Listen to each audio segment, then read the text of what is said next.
देखिए संजीव जी भी हमारे साथ हैं, कांग्रेस प्रवक्ता, उन्हीं से ले लेते हैं। एहसन साहब देखिए, एहसन साहब भी हमारे साथ फोन लाइन पर जुड़ चुके हैं, उनके साथ भी हम जुड़ेंगे। बीजेपी से वो हमारे साथ जुड़े हैं। बहुत स्वागत सर आपका। लेकिन सबसे पहले जरा कांग्रेस का रुख कर लेते हैं, हम संजीव जी के पास चलते हैं। संजीव जी, जो बात आप रविकांत साहब की सुन रहे थे, वो कह रहे हैं कि उम्मीद कर रहे हैं कांग्रेस से कि ऐसा कुछ हो सकता है। कितनी उम्मीद की जाए, क्योंकि हर कोई दलित चिंतक तो यहाँ पर है। जी बिल्कुल, रविकांत जी जिस बात को अभी आपके सामने रखे, मैं वही बात शुरू ही किया था। हाँ। तो थोड़ा नेटवर्क प्रॉब्लम से हमारी आवाज पे, हमारी अभी जो पिछली अधिवेशन जो रायपुर छत्तीसगढ़ में हुई, रविकांत जी ने उस बात को माकूल मजबूती से रखा।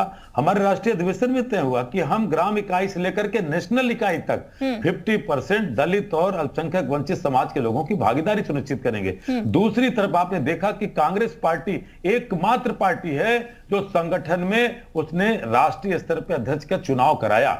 आपने देखा कि उसको लेकर के कांग्रेस में हमारी तरफ जहां दो उम्मीदवार थे, वहां पर लोकप्रियता आपने देखा कि हमारे राष्ट्रीय अध्यक्ष के रूप में श्री मल्लिकार्जुन खड़गे साहब को कांग्रेस का सदस्य जो भी था, वो मतदाता था, उसने बहुमत से उनको जिताया। दूसरी तरफ आपने देखा कर्नाटका के चुनाव में सिद्धारमैया साहब सबसे पॉपुलर नेता थे और हमारे कांग्रेस नेतृत्व ने सीधे सिद्धारमैया साहब को जनता की मांग पे वहां पे मुख्यमंत्री का उनको एक तरह से उस पद पे बैठाने का काम किया। रही बात भारतीय जनता पार्टी की, अभी पिछले हमारे साथी बात कर रहे थे, 2013 तक अगर हम भारतीय जनता पार्टी की जाति और जुल्म की बात करें तो 2013 तक एनसीआरबी के आंकड़े बताते हैं कि मात्र 29,000 दलितों के प्रति जो ये रिकॉर्ड मिलते हैं, मामले दर्ज होते, आज उससे कहीं ज्यादा 60,000 से ज्यादा मामले आज दलितों के उत्पीड़न पे, वो भी भाजपा शासित राज्यों में हो रहे हैं। वहीं ओबीसी की जनगणना को लेकर के, और हमारे नेता श्री राहुल गांधी ने कहा कि उनका नारा था कि जितनी आबादी उतना हक। हमारी सरकार जब यूपीए की थी तो हमने जातिगत जनगणना करवाई थी। आज नरेंद्र मोदी जी की सरकार अगर वास्तविक रूप से बात करना चाहती है पिछड़ों की, दलितों की, तो आखिर जातिगत जनगणना से क्यों भागती है? और राहुल जी ने तो कहा कि अगर हम वाकई दलितों के उनके उद्धार की बात करना चाहते हैं तो 50% का मोदी जी आपने जो कैप लगा रखा उसको हटाइए। हम बात करना चाहते हैं, हम जितनी आबादी उतने हक की बात करना चाहते हैं, लेकिन आज लगातार। एहसन साहब भी हमारे साथ हैं, आपकी बात का जवाब देने के लिए फोन लाइन पर हमारे साथ जुड़ चुके हैं। एहसन साहब, आप सुन रहे होंगे यहाँ पर संजीव सिंह जी को, वो जो तमाम बातें कह रहे हैं यहाँ पर, उसका जरा जवाब दीजिएगा। नहीं, देखिए, कांग्रेस को एक कहा जाता है, कांग्रेस हमेशा से एक छलावा राजनीति करती है। एक कहावत है कि नाम तुम्हारा काम हमारा, मतलब हम ये कह देंगे कि हम दलितों के लिए करते हैं, लेकिन करते नहीं है। करेंगे केवल जवाहरलाल नेहरू जी का शिलापट लगाएंगे, स्वर्गीय इंदिरा गांधी जी का शिलापट लगाएंगे और दलितों को वोट बैंक की तरह 55 साल आप यूज करते रहे। हमारी योजना के बारे में बात कर रहे थे, आप देखिए सर्वाधिक आवास योजना का लाभ किसको मिला? आप रिकॉर्ड उठा के देख लीजिए, 67% दलितों को आवास मिला है। जो केंद्र सरकार की आवास योजना है, मुफ्त में जो इलाज योजना है उसको देख लीजिए। बिजली का लाभ सबसे ज्यादा किसको मिला? दलितों को मिला। मुफ्त में राशन किसको सबसे ज्यादा मिल रहा है? वो दलित और आदिवासी क्षेत्रों को मिल रहा है। जनधन खाता, इनके पास तो, जो हमारे सुनील जी हैं, इनके पास तो 6-7 खाते होंगे। हमारे जो आदिवासी भाई हैं, दलित भाई हैं, उन्हीं के तो खाते नहीं थे। तो मुझे लगता है कि ये जो नारा था कि नाम तुम्हारा काम हमारा, केवल नाम रहेगा तुम्हारा और काम हमारा बनता रहेगा। भारतीय जनता पार्टी की सरकार जब आती है तो आदरणीय जो अंबेडकर जी होते हैं उनकी जयंती मनाने का कार्य करती है। उनको सर्वाधिक, जो सबसे बड़ा भारत का सर्वोच्च सम्मान होता है, वो कांग्रेस नहीं देती है, क्योंकि वो सम्मान तो केवल राज परिवार को चाहिए, और दलित राज परिवार से तो आते नहीं है, राजा के पुत्र को नहीं। तो ये जो राज परिवार वाले लोग हैं वो भारत रत्न देने का कार्य नहीं करते हैं। भारतीय जनता पार्टी भारत रत्न देने का कार्य करती है। बिल्कुल। एहसन साहब, रविकांत साहब भी, जी एहसन साहब, रविकांत साहब भी हमारे साथ जुड़े हुए हैं, दलित चिंतक। वो ये कह रहे हैं कि जब तक किसी दलित को एक तरीके से बड़ा पद नहीं मिलेगा, जब तक दलित लाल किले पे झंडा नहीं फहराएगा, तो उस तरीके से विकास दलित का नहीं हो पाएगा। ये अभी तक देखने को नहीं मिला है, और भविष्य में अगर ऐसा देखने को मिलता है किसी पार्टी की तरफ, तो सलमानो माना जाएगा कि विकास होगा।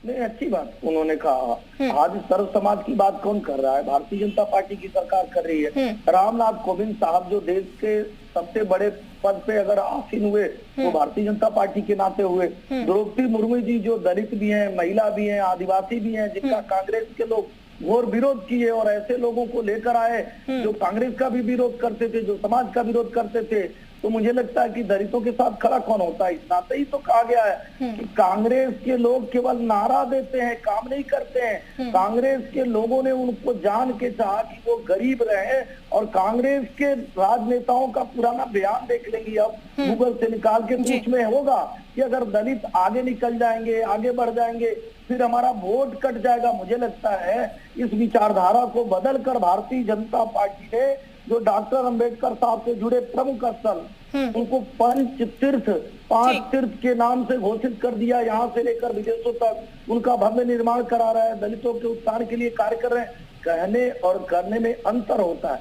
जब आप ठीक, संजीव साहब जवाब देना चाह रहे हैं। एसएन साहब, संजीव साहब आपकी बात का जवाब देना चाह रहे हैं, बोलिएगा संजीव जी।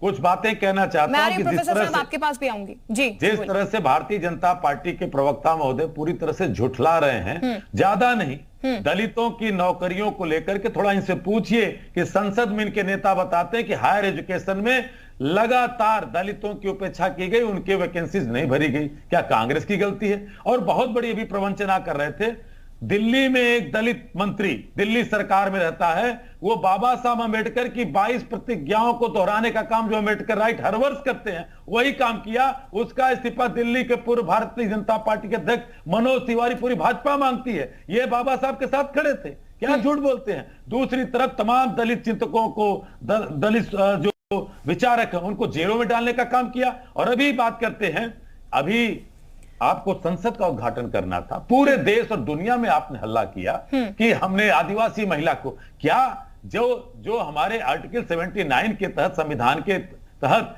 राष्ट्रपति को अधिकार दिया जाता है, जिसके द्वारा हमारे देश की सर्वोच्च पंचायत, जो इस लोकतंत्र का सबसे बड़ा मंदिर है, उसको आपने अधिकार तक नहीं दिया। मुर्मू जी को अगर आप उद्घाटन पे बुलाते, अरे मेहमान के रूप में बुलाते, तो हम एक संदेश चलिए इसका जवाब एसएन साहब से लेंगे, लेकिन इस वक्त प्रोफेसर साहब भी कुछ कहना चाह रहे थे, उनका भी जवाब लेते, फिर एसएन साहब से जवाब लेते। प्रोफेसर साहब बोलिएगा।